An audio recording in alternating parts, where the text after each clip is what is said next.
Yeah, namaskar to everyone. Really, I am very happy to listen the news that my earlier students, like the friends, they are organizing a nice campaigning. Yeah, they formed an organization named Applied Forensic Science for Justice. This is particularly to form a group of students and giving an awareness regarding the crime on the women. And really, it's a great job, particularly to reduce the crime on women. Only the awareness is required on the society, particularly here awareness in parents, awareness regarding the students, girls, boys, everyone. This is a triangular one. Yeah, boys, girls, and the parents. If these three have a full awareness on this, definitely we can reduce the crime, particularly the age group of 15 to 20. Yeah, this is the major area. Once if they enter into the post graduation or graduation, yeah, almost all they are full aware of the things. But particularly at the intermediate stage, ninth class to intermediate, this is really a crucial stage. At this stage, the schools and even college managements, principals also should take care of the children and should guide the children what is good and what not to do. Yeah, really, it's a good campaigning. This is a girls' college exclusively. Actually, we have almost all 78 girls' colleges and exclusive girls' schools also there. It's really an appreciable thing, and I wanted to go an awareness in our institutions also, and in intermediate first year, second year separately. I wanted to plan a group also, so that these members they lead and they are going on giving an awareness in the colleges and even in the school levels also. It's really an appreciable thing, and I wanted to congratulate the team for taking up this really a tough task. Entire India, we wanted to see a crimeless India. Yeah, for that, really from all force point of view, I'll support my level best, and I wish these members all the best.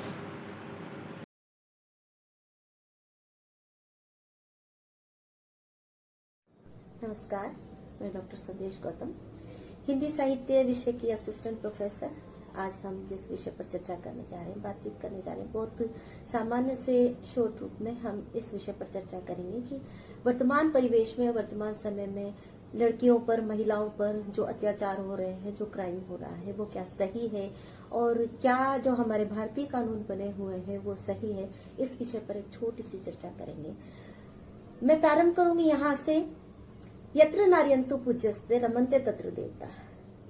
जिस भारत देश में नारी की पूजा की जाती है, वहां पर देवता निवास करते हैं। नवरात्र में हम देखते हैं कि कन्याओं की पूजा होती है, उनके चरण स्पर्श किए जाते हैं और उनको सराखों पर बिठाया जाता है, पूजा की जाती है।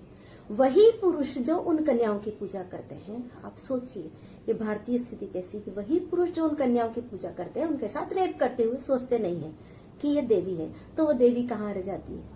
जो देवी हमारे भारतीय परिवेश में निवास करती है और जहाँ पर वो देवता निवास करते हैं, वो देवी कहाँ चली जाती है जिस समय उनके भीतर का राक्षस जागता है। इसको हम किस ढंग से सोचें। इसकी जो शुरुआत होती है वो जन्म से ही हमारे संस्कारों के साथ में शुरू हो जाती है। जब बच्चा पैदा होता है तो देखिए, लड़की जब पैदा होती है क्या कहा जाता है, लड़की हुई है। और जब लड़का पैदा होता है तो वो खुशी के साथ में कहा जाता है लड़का पैदा हुआ है।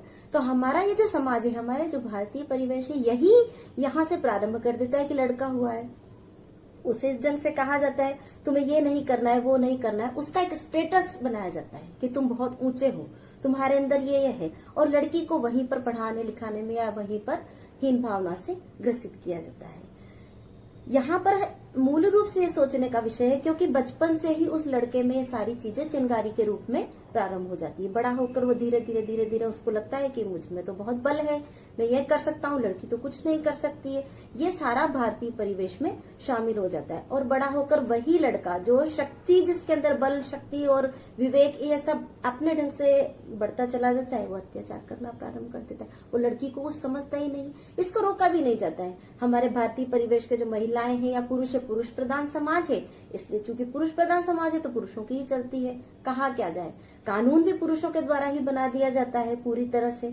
और इन सब में जो वर्तमान का जो भारतीय परिवेश का कानून है, तो आप देखिए कि जितने भी रेप केसेस हुए हैं उनमें कहाँ सजा का प्रावधान ठीक ठाक रहा है कि उन पुरुषों में एक भय पैदा हो उनको लगे कि ऐसा नहीं करना चाहिए। 20 वर्ष तक लगातार कुछ भी वो अत्याचार किए हुए होते हैं, एक रेप हो जाता है, कुछ भी हो जाता है, तो 20 वर्षों तक केस चलता रहता है। वो अपना पूरा जीवन अच्छे से जी चुका होता है और उसके अंदर जरा भी भय नहीं होता है।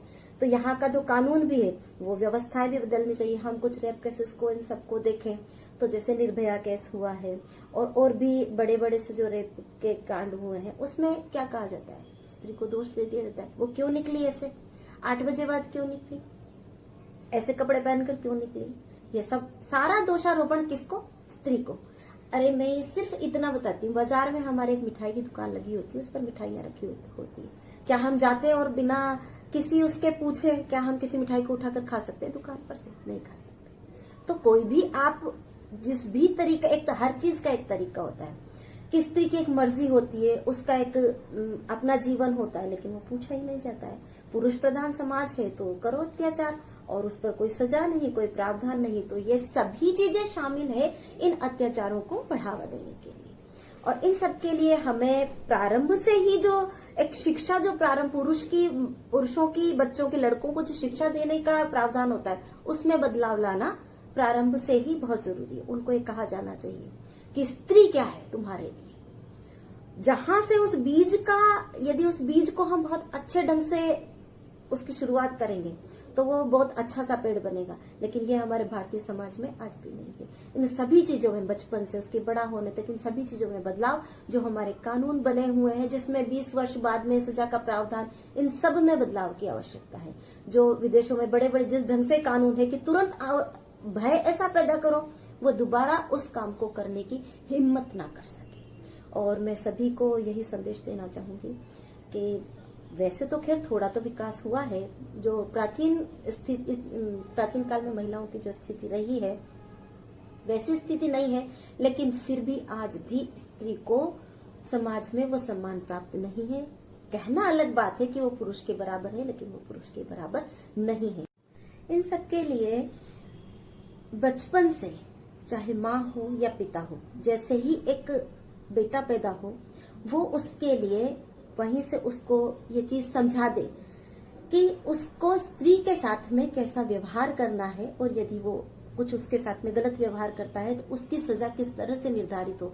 उसे समाज में ये बता दिया जाए कि यदि वो दुशासन बनने का प्रयास करेगा तो कृष्ण का सुदर्शन भी कहीं न कहीं तैयार है, और तुरंत उसी समय यदि वो दुशासन बनेगा तो कृष्ण का सुदर्शन उसी के साथ में होगा। इस तरह से स्त्रियों को, जो हमारी प्राचीन भारतीय परंपराओं से लेकर और वर्तमान तक जितने भी जो बदलाव होते जा रहे हैं, उन सब की चीजें उसमें अच्छे से कूट कर भरनी चाहिए और उसकी सोच बदलने का प्रयास करना चाहिए। मूल रूप से तो उसकी सोच बदले, वो सोच बदलेगी तो उसके तरीके बदलेंगे और ये सब कुछ क्राइम होना बहुत कम हो जाएगा।